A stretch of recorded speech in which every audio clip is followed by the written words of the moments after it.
एक बाउंड्री जो देश के एरिया को डिफाइन करती है।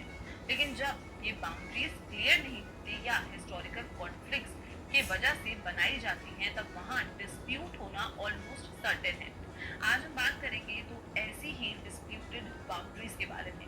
एलओसी यानी कि लाइन ऑफ कंट्रोल और एलएसी यानी कि लाइन ऑफ एक्चुअल कंट्रोल, दोनों ही भारत के दो बड़े पड़ोसियों पाकिस्तान और चाइना के साथ जुड़ी हुई हैं, लेकिन इनका ओरिजिन, स्ट्रक्चर और कॉन्फ्लिक्ट का नेचर अलग अलग है। तो चलिए समझते हैं इनका पूरा बैकग्राउंड और फर्क। सबसे पहले बात करते हैं एलओसी की, यानी कि लाइन ऑफ कंट्रोल। एलओसी एक ऐसी मिलिट्री कंट्रोल लाइन है जो भारत और पाकिस्तान के बीच जम्मू कश्मीर के रीजन में है।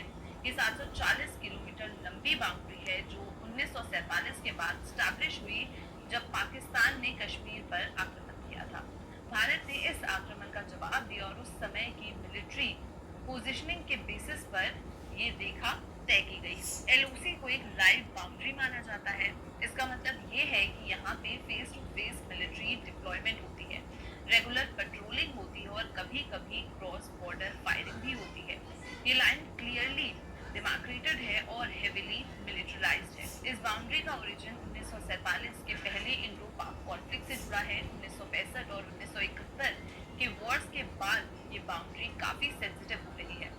एलओसी के इंडियन साइड को हम जम्मू एंड कश्मीर के साउथर्न और ईस्टर्न हिस्सा कहते हैं, जबकि पाकिस्तान की तरफ से सामने आता है पीओके यानी कि पाकिस्तान ऑक्यूपाइड कश्मीर, जिसमें आजाद कश्मीर और गिलगिट बलूचिस्तान शामिल है। अब बात करते हैं एलएसी की, यानी कि लाइन ऑफ एक्चुअल कंट्रोल। ये बाउंड्री भारत और चीन के बीच में है और इसका ओरिजिन 1962 के इंडिया चाइना वॉर से है। जब 1962 का युद्ध हुआ, उसके बाद दोनों देशों की आर्मी जहां तक पहुंच गई उसे ही एक फैक्टो बाउंड्री माना गया। इसको ही एलएसी कहते हैं।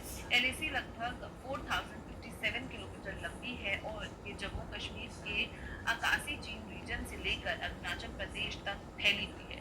लेकिन एलओसी के मुकाबले में एलएसी क्लियरली डेमार्केटेड नहीं है। कई जगह इस पर डिसएग्रीमेंट है असली एलएसी कहाँ है, और इसी वजह से बार बार टेंशंस बढ़ जाते हैं, जैसे 2020 का गलवान वैली क्लैश। एलएसी के 3 सेक्टर्स होते हैं। पहला है वेस्टर्न सेक्टर लद्दाख और अक्साई चीन, दूसरा है मिडल सेक्टर हिमाचल प्रदेश और उत्तराखंड, और तीसरा है ईस्टर्न सेक्टर यानी कि सिक्किम और अरुणाचल प्रदेश। ये एरिया भी हाई ऑल्टीट्यूड टेरेन में आता है, जहाँ पर वेदर और जियोग्राफी दोनों ही चैलेंजिंग होते हैं। तो अब एक नजर डालते हैं एलओसी और एलएसी के बीच के मुख्य डिफरेंसेस पर। एलओसी एक ऑफिशियली डेमार्केटेड मिलिट्री बाउंड्री है, जहां दोनों साइड्स ने अपने पोजीशंस क्लियरली डिफाइन किए हैं।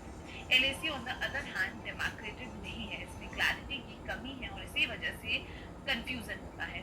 एलओसी मोस्टली परमानेंट और क्लियरली फेंस्ड है, जबकि एलएसी में कई जगह ऐसे सेक्टर्स हैं जहां पेट्रोलिंग और परसेप्शन लाइंस ही मेजर रोल प्ले करती हैं। एलओसी पर फ्रीक्वेंट सीजफायर वायलेशंस होते हैं, फायरिंग होती है specially from the Pakistan side. LAC पर भी टेंशंस होते हैं, लेकिन ज्यादातर उनका नेचर फेस ऑफ्स या पेट्रोल क्लैशेस का होता है, लाइक गलवान वैली। एलओसी का लेंथ है अप्रोक्सीमेटली 740 किलोमीटर, जबकि एलएसी का लगभग है 4056 से 57 किलोमीटर।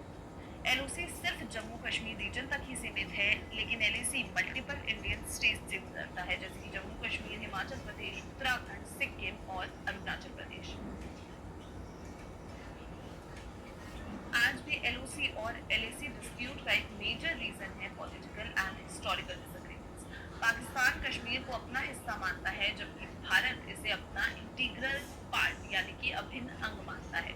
इसी वजह से एलओसी कभी कभी परमानेंट इंटरनेशनल बॉर्डर नहीं बन पाया।